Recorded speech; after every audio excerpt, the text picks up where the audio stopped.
नमस्कार, मैं रोशन हूँ नमस्कार। और मेरे साथ हैं डॉक्टर वी.के. बहुगुणा, जो पूर्व आईएफएस ऑफिसर हैं और आप पर्यावरण वन मंत्रालय में महानिदेशक पद से रिटायर हुए हैं। दिल्ली में इस वक्त बहुत भयानक प्रदूषण है और जो AQI लेवल है वो 500 से भी ऊपर चला गया है। मारामारी मची हुई है, लोगों का दम घुट रहा है, सुप्रीम कोर्ट ने भी इसमें एंट्री कर ली है। क्या है ये इशू? क्योंकि ये आज का नहीं है, बहुत पुराना इशू है, लेकिन इतना शोर शराबा नहीं होता था जो अब सोशल मीडिया आने से हुआ है। डॉक्टर साहब, आपका बहुत बहुत स्वागत है। तो शुरुआत करते हैं कि दिल्ली के प्रदूषण की इतनी समस्या कैसे खड़ी हो जाती है, क्योंकि आज का तो है नहीं है। दिल्ली की जो ज्योग्राफी है वो तो पुरानी है, तो ऐसा कैसे ये शोर शराबा मचना शुरू हुआ? देखिए, जब हम अपने संसाधनों को ठीक ढंग से मैनेज नहीं करते हैं तभी ये बात होती है। आज देखिए, मैं भी कुछ देर पहले न्यूज़ सुन रहा था कि 500 AQI हो गया है, कहीं पे 1600 की भी न्यूज़ आ हाँ, रही वो है। यूएस ने दिया है कि वो 1560 से ऊपर है। हाँ, जो लेकिन है, ऐसा लगता है कि जहरीली हवा तो है, बिल्कुल। गैस चैम्बर तो है। अब देखिए कि सुप्रीम कोर्ट कहें या प्रशासनिक अक्षमता कहें या जनता का ही इसके प्रति जो दृष्टिकोण है उसके कारण हो रहा है। अब आप अगर इसका स्टैटिस्टिक्स आप देखें कि ये अभी आजकल जो है 38 से 40% का जो प्रदूषण है ये पराली जलाने से हो रहा है। और इसकी हिस्ट्री ये है कि पहले ऐसा नहीं था कि ऐसा कि इस तरह का सिचुएशन आ जाए। 2009 में पंजाब सरकार ने एक एक्ट किया और वो बहुत सही एक्ट था, क्योंकि पंजाब में ग्राउंड वाटर जो है बहुत तेज़ी से कम हो रहा है। बिल्कुल, हाँ, वहाँ और आर्सेनिक मैं पाया तो जाता है। कहूँगा आने वाले 20 साल में तो पूरी जो हाँ, वो पैदावार है वो बंजर हो ख़त्म होने जाएगा, वाली है। वो बंजर हो जाएगा हाँ, पंजाब तो में। उसमें क्या है, 2009 में जो सब सरफेस वाटर प्रोटेक्शन बिल जो एक्ट जो बना है, उसके कारण उन्होंने ये कहा है कि 10 मई से पहले कोई धान की पौध नहीं लगाएगा और 10 जून से पहले वो नहीं करेगा। तो जब धान की पैदावार को इतना इन्होंने 1 महीने 15-20 दिन जो है खिसका दिया है, हाँ। तो अब जो धान की हार्वेस्टिंग हो रही है वो अक्टूबर के एंड और नवंबर में हो रही है। हाँ, तो वो जो है सब धुआं करता है इस तो समय। पराली जलाने का समय नहीं मिलता, यानी समय पराली काटने का समय नहीं मिलता। नहीं, पराली काटने का समय क्या है, वो विंटर में मिलता है। हाँ। पहले तो जस्ट आफ्टर रेनी सीजन था। हाँ, जैसी बरसात हुई, हाँ, आपकी हाँ, धान कटी, धान की अक्टूबर तक धान हो जाती थी। हाँ, अक्टूबर नहीं, सितंबर में हो जाती थी। मतलब सितंबर अक्टूबर हाँ, तक, अक्टूबर। तो एक तो कारण ये है कि उसके कारण जो है, चूंकि अब नवंबर दिसंबर में ये जो हो रहा है, तो एक तो रीजन ये है कि 1 महीने पीछे जो है धान की कटाई हो गई। हाँ। पर मैं तो ये कहूँगा, अगर आप प्रदूषण की बात करें कि आज 40% है, और अगर आप गाड़ी की बात करो, लगभग 50%, 40%, 50% के आसपास जो है वेहिकुलर प्रदूषण है।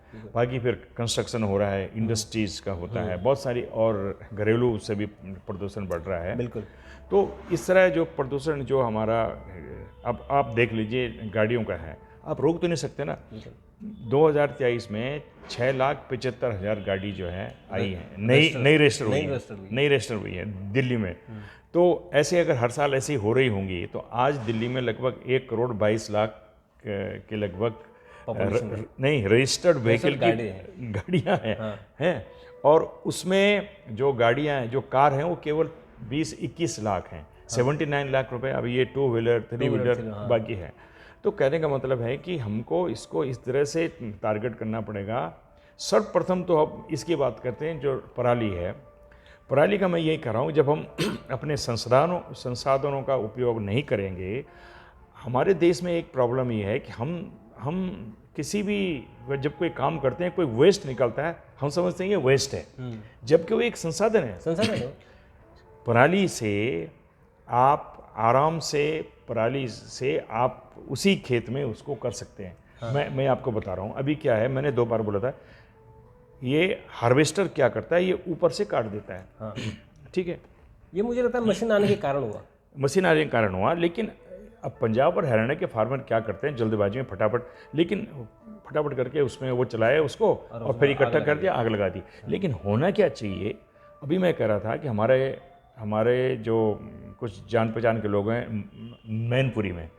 उन्होंने कहा साहब हम तो क्या करते हैं, उसी मशीन से हार्वेस्टिंग हम भी करते हैं, ऊपर का काट के ले आते हैं और नीचे को फिर हम उसको वहीं पर रौंद डालते हैं। हाँ, वहीं पर रौंद डाल करके वो फिर खाद बनता है। खाद बन जाती है। तो अब गवर्नमेंट को क्या करना चाहिए, जो आप सब्सिडी दे रहे हो, गवर्नमेंट और हमारे किसान भाइयों को ये सोचना चाहिए कि पराली एक बहुत बड़ा रिसोर्स है, ये बायो एनर्जी का भी रिसोर्स है, बहुत बड़ा और उससे ज़्यादा ये क्या है, पहले क्या होता पराली में जो आपके कैटिल हैं, आपकी गाय भैंसों के लिए बिस्तर बनते थे, है ना, फिर उससे मशरूम के लिए जो है वो बनते थे, क्या नाम है, खाद बनती थी। लेकिन आज मैं ये सजेशन ये करता हूँ, अगर पंजाब सरकार, दिल्ली सरकार, भारत सरकार के पर्यावरण मंत्रालय वाले अगर इनको लोगों को बुलाएं, ये कहें भाई आप जो है हैप्पी सीडर होता है एक मशीन है हैप्पी सीडर, वो 1.25 लाख से शुरू होती है और ये हार्वेस्टर भी 1.25 लाख रुपए से कम नहीं आते हैं। अब आप हैप्पी सीडर से अगर आप सब्सिडी, अभी जो है इंडिविजुअल सब्सिडी जो है एग्रीकल्चर में 50% है इन पे, ये आपके हार्वेस्टर पे और हैप्पी सीडर पे। अगर आप हैप्पी सीडर की सब्सिडी, अगर आप ये कोऑपरेटिव बनाते हैं कोई फार्मर, तो उसमें 80% सब्सिडी है। मैं कहूँगा दिल्ली में प्रदूषण को रोकने के लिए हैप्पी सीडर को कंपलसरी कर देना चाहिए और हर एक ग्राम सभा में और हर एक ग्राम पंचायत में एक फार्मर के ग्रुप बनने चाहिए, क्लस्टर बनने चाहिए और उनको गवर्नमेंट को 100% सब्सिडी दे करके एग्रीकल्चर डिपार्टमेंट के पास वो होने चाहिए हैप्पी सीडर। वो चाहे तो दिल्ली वालों पर एक टैक्स लगा दे कि भाई उनके किसानों के लिए आप, नहीं टैक्स लगाने की जरूरत नहीं है, नहीं वो भी लगाए, दिल्ली वाले क्यों टैक्स देंगे? इसलिए कि दिल्ली में ज्यादा प्रदूषण है कि दिल्ली वाले कहते हैं दम घुस नहीं रहा है। दिल्ली वाले, लेकिन तो उसका जो है भरपाई कर ले। नहीं, मेरा कहने का मतलब है कि आप संसाधन का यूज करो।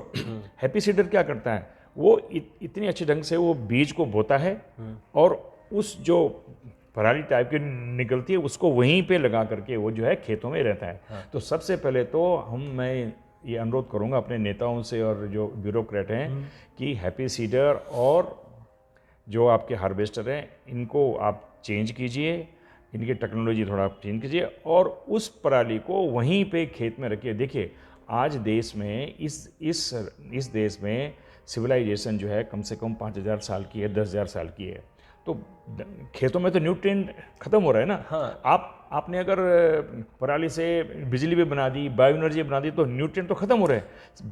बेस्ट टेक्निक ये है कि वो उसको कंजर्वेशन एग्रीकल्चर किया जाए, उसको जो है ऑर्गेनिक खेती में आएगा, उसको वहीं पे ख़त्म किया जाए। अभी तो क्या है, अभी आप अगर पराली में कुछ ऐसे एंजाइम भी हैं वो 15 दिन में उसको ख़त्म कर देते हैं, वो बन जाएगा।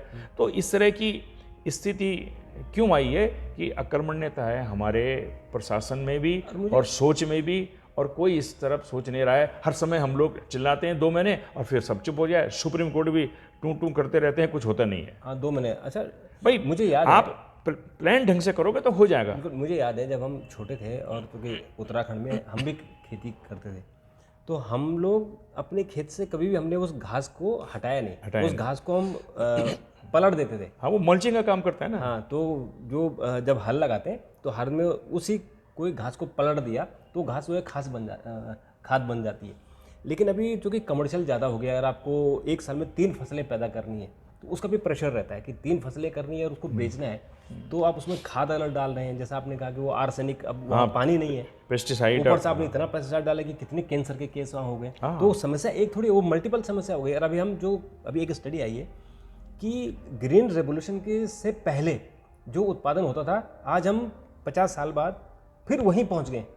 यानी जो ग्रीन रेवोल्यूशन का जो फायदा हुआ था अब वो जो है नकारात्मक हो गया। वो तो वहाँ भी आप देखना पंजाब हरियाणा और वेस्टर्न यूपी में, पंजाब हरियाणा में पार्टिकुलरली 20 साल में कोई खाद का चावल और गेहूं का कोई पैदावार नहीं होगी क्योंकि पानी सब खत्म है।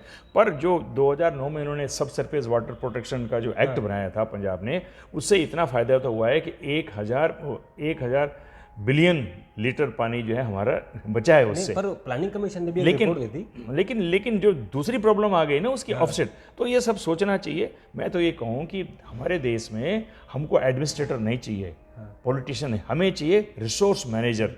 जो हमारा रिसोर्स है उसको कैसे मैनेज करें, हर चीज़ वेस्ट थोड़ी है। नितिन गडकरी जी उन्होंने कहा वहाँ से वो जो पराली, उन्होंने कहा सारी पराली आप मुझे दो, मैं इसका तेल बनाऊंगा और इसके ईंटें बनाएंगे और दो दूसरी चीज़ें बनाएंगे, अब मुझे दो। और उन्होंने बहुत सारा कई टन उन्होंने उनसे नहीं पराली नहीं, एक ली वो सॉल्यूशन है, बट जो सबसे सटीक सॉल्यूशन है, सबसे सस्ता सॉल्यूशन है, उसको उन्हीं खेतों में उसको खत्म हाँ, किया उसको जाए। दबा सकते हैं। दबा सकते नहीं, ये हैप्पी सीडर है ना, हाँ, हैप्पी सेटर है, हैप्पी सीडर है। और दूसरी मशीनों का आप मशीन निजात है करो। ना। हाँ, नहीं, आजकल तो मशीन का युग है। जैसे मैं कर रहा हूँ आपके, माना ये जो आपके हार्वेस्टर है, इन्हीं में कुछ ऐसा लगा दो, उसको निकाल करके दूसरा लगा दो, वो फिर जो उसको कर देगा। नहीं, आप उसी को, चूंकि आपको मिट्टी भी खोदनी होती है, तो ऐसी मशीनें आ गई जो मिट्टी खोदे और जो पराली है सब कुछ उसको करें। पलट दे। तो इसके तो लिए 15 दिन में तो वो जो है खाद बन जाती है। इसके लिए कृषि विभाग और भारत सरकार पर्यावरण विभाग, इवन मैं तो कहूँगा सुप्रीम कोर्ट को, अगर कोई सुन रहे हैं, सबको समन करके एक जो टास्क फोर्स बनाओ और किसानों को बोलो भाई ये हमारा बहुत बड़ा रिसोर्स है, इसको अब जैसे उन्होंने यही जो चीज़ जो 1 महीने तक वो ये जलाते चले जा रहे हैं, यही वो 15 दिन में उसको ख़त्म किया जा सकता है उसी में। मशीनों से खत्म किया जा सकता है। मशीन है, एंजाइम है, केमिकल है। अभी तो मेरे ख्याल से मैं बहुत दिनों पहले, कुछ दिनों पहले पढ़ रहा था हाँ, कि एक केमिकल आया है। ICR ने कुछ किया है और वो बायोडिग्रेडेबल बहुत अच्छी चीज़ है। तो मैं यही कहूँगा कि ये हम लोग बातों नहीं जाते हैं, देश में कर कुछ नहीं रहे हैं, और समाज ही हमारा इसके लिए मैं उसको जिम्मेदार सराहता हूँ। तो मुझे एक चीज़ बताइए, अभी ये NCR रीजन में ये परमानेंट है, जो 2009 की बात आप कर रहे हैं, पर मुझे लगता है कि 2009 से भी ये प्रॉब्लम रहती है। तो ये मुझे ऐसा लगता है कि इस जो समस्या, इस समस्या का समाधान होगा कैसे, क्योंकि ये तो परमानेंट है। मैं आपको ये समस्या का समाधान तो अब निकालना पड़ेगा, क्योंकि अब अति हो गई है। और समाधान वही है, अब जैसे मैंने आपसे पिछली बार भी कहा था कि उत्तराखंड में जो पिरूल है, पिरूल किससे भी आग लग रही है पूरा वो, हाँ, जंगल लेकिन वही पिरूल से अच्छे जो है वो ब्रिकेट्स बनते हैं, पेलेट्स बनते हैं, और उससे जो है उनसे तेल निकलता है। नहीं, तेल के अलावा उससे हमारे जो ठंड में कोयले के लिए, वो कोयला आजकल नहीं अवेलेबल है। तो अभी जो मैं नैनीताल अकेडमी में गया था, वहाँ पे हम वहाँ के जो DG हैं उनके साथ मिलकर के हम लोगों ने फिर स्टेट गवर्नमेंट को भी लिखा है। तो अब वहाँ फॉरेस्ट डिपार्टमेंट कर रहा है ये काम। हर एक ग्राम पंचायत में वो एक ब्रिकेट मेकिंग यूनिट लगा रहे हैं, तो वहाँ तो वो हल हो जाएगा, क्योंकि वो एक रिसोर्स है। ऐसे ही इसका परमानेंट सोल्यूशन ये है कि उसका जो है उसी खेत में उसको मल्चिंग के तौर पर यूज़ किया जाए, और कुछ अगर बच जाता है उससे बायो एनर्जी बनाई जाए, जैसे आप करें, जैसे ये गडकरी जी ने बोला है। तो इस तरह की चीज़ें करनी चाहिए, और अदरवाइज़ तो ये होता रहेगा, जहरीली ये हवाएं होती रहेगी। जैसे हिटलर ने लोगों को गैस चैम्बर में एक साथ मरवाया था, इसमें धीरे धीरे हो। कल तो ऐसे था, आज तो फिर भी हवा चली दिल्ली में, पर कल तो ऐसा लग रहा था कि हम गैस चैम्बर के अंदर है। और इसलिए सुप्रीम कोर्ट ने जो कहा था कि ग्रेप 4 पूरे NCR में लागू करो, पर कुछ हो नहीं रहा है। नहीं, इसे असल में इसलिए नहीं भी हो सकता है क्योंकि हमारी पॉपुलेशन तो बढ़ रही है। जोग्राफिकल जो हमारा एक आकार है उसमें आप बदल नहीं सकते हैं। जनसंख्या बढ़ रही है, तो जब जनसंख्या बढ़ रही है उसके कारण पॉल्यूशन होगा ही होगा। गाड़ियाँ बढ़ेंगी, गैस जो घर में गैस जली है वो ज़्यादा जलेंगी। वही इसी तो कह रहा हूँ, हमको हमेशा फ्यूचरिस्टिक होलिस्टिक प्लानिंग करनी चाहिए। अब जैसे पंजाब सरकार ने ये प्लानिंग नहीं की कि अगर 15 दिन बाद धान को रोपाई करते हैं तो बाद में क्या होगा उसका 15 दिन के बाद दूसरी फसल में क्या असर पड़ेगा। और ये बात हम पिछले 8-10 साल से सुन रहे हैं, पर कोई हमारी जो पर्यावरण मंत्रालय की तरफ से तो कुछ नहीं, वो इशू करते रहते हैं, ऑर्डर इधर उधर ऑर्डर करते रहते हैं, पनिश करते रहते हैं। अभी दिल्ली में देखिए पनिशमेंट से कुछ नहीं होना। अभी भी पराली जलाना हमारे देश में इलीगल है, हो गया ना। आप इन्फोर्स करके तो देखो। हाँ, वो है, बहुत सारे लोग चालान कट रहे हैं। अच्छा, फिर आपने बजट में बोला हम 1000 रुपये 2000 रुपये देंगे फार्मर को, उससे थोड़ी सा काम चलता है। आप ये देखो, मेरा हमेशा ये कहना है, मैं अपने को एक रिसोर्स मैनेजर, मैं संसाधन का उपयोग करना चाहता हूँ। वेस्ट से क्या चीज़ बन सकती है। अब आप देखिए, वो जो चंडीगढ़ में जिसने वो रॉक म्यूजियम कौन सा बनाया था, सारे ये कप वगैरह तोड़ फोड़ चीज़ें थी। तो इस संसार में कोई ऐसी चीज़ नहीं है जिसका कोई उपयोग ना हो। जी, तो मुझे एक चीज़, हाँ, तो डॉक्टर साहब एक चीज़ बताइए कि ये जो हो रहा है और ये जो होने के पीछे बहुत सारे कारण हैं। गाड़ियाँ बढ़ रही हैं, गाड़ियों में BS6 आ गया है। हाँ। तो जब BS6 आ गया है, फिर हम कह रहे हैं कि पोल्यूशन नहीं है, लेकिन एक दूसरा पोल्यूशन भी तो पैदा हो रहा है। अब मीथेन की समस्या खड़ी हो गई है, CNG के कारण दूसरी समस्या खड़ी हो गई है। तो एक्चुअली हम जा कहाँ रहे हैं? क्या ऐसा कि जैसे कुछ लोग सोचते हैं कि एक अल्टरनेट घर पहाड़ों में होना चाहिए और छुट्टी मनाने के लिए पहाड़ चले नहीं, ऐसे बहुत सारे लोग तो 10 लाख आ गए हैं देहरादून में। हाँ कुछ तो बाहर के इन्फ्लेटेटर आ गए, कुछ आ गए। नहीं, देखिए सॉल्यूशन ये है कि हमारे देश में जनसंख्या का नियंत्रण करना बहुत ज़रूरी है, एक बात। दूसरे संसाधन क्या है, जो गाड़ियाँ, एक जो गाड़ी जो बनती है, एक कार जो बनती है, उसमें 232 मिनरल्स और उनके कंपाउंड लगते हैं। और इंडिया का मिनरल और फॉरेस्ट मैप जो है ओवरलैप करता है, या तो फॉरेस्ट रहेंगे या रहेगा। तो इन सब चीज़ को देखते हुए एक बृहत सस्टेनेबल एक ऐसी प्लानिंग होनी चाहिए कि हम कैसे अपने रिसोर्सेज का इफ़िशिएंट यूज़ करें।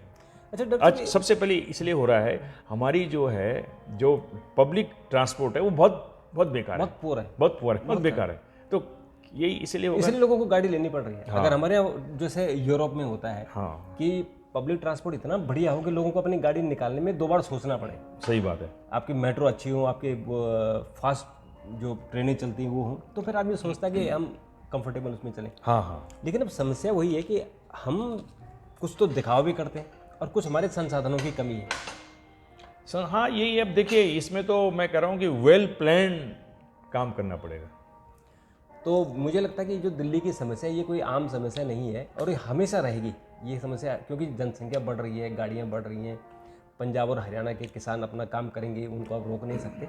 लेकिन इसका समाधान डंडे के बल पे नहीं होगा, बल्कि जागरण से ज़्यादा होगा कि किसानों को जागरूक किया जाए कि भाई आप इसके बदले पैसा ले लो। और जो प्लानिंग कमीशन ने एक रिपोर्ट दी थी और किसानों से कहा था कि आप यहाँ गेहूँ और चावल और गन्ना जो पानी की चीज़ें हैं वो मत उगाइए आप। नहीं, देखिए वो भी बात है, क्रॉप का डाइवर्सिफिकेशन तो होना ही चाहिए। मैं जब गवर्नमेंट ऑफ इंडिया में नेशनल रेनफेड एरिया अथॉरिटी में था तो उस समय हम लोगों ने यही कहा था। एक उसके बाद कैबिनेट सेक्रेटरीट से बात भी हुई थी कि जो राइस का प्रोडक्शन है वो ईस्टर्न इंडिया में ट्रांसफ़र किया जाए, क्योंकि वहाँ बारिश ज़्यादा है। तो ये तो होना चाहिए क्रॉप का diversification. But at the same time मैं बार बार यही कहूँगा कि उस पराली का उपयोग उसी खेत में कैसे किया जाए ताकि वो मल्च बन जाए और 1 महीने में बन जाए। उसके लिए हमारे पास तकनीक भी है, केवल हमारे पास एक कार्य करने की क्षमता होनी चाहिए और एक उसको क्या कहते हैं, उसको अंग्रेजी में और हिंदी में मेरे को नाम नहीं आ रहा है, दृढ़ इच्छा शक्ति होनी चाहिए। ये तो उससे ठीक होंगे ये चीज़ें। बिल्कुल।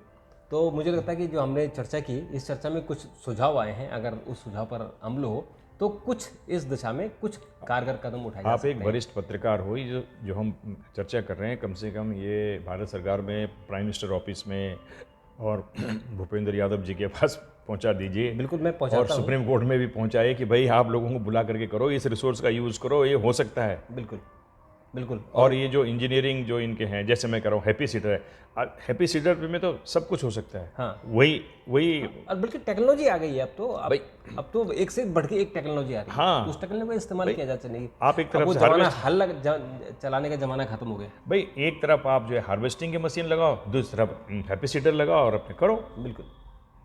तो इसका क्या समाधान निकले ये आप भी सोचिए। अगर आपके कमेंट हो तो ज़रूर दीजिए, हम इस पर जवाब देने की कोशिश करेंगे। डॉक्टर साहब, आपने हमसे बात की, आपका बहुत बहुत धन्यवाद।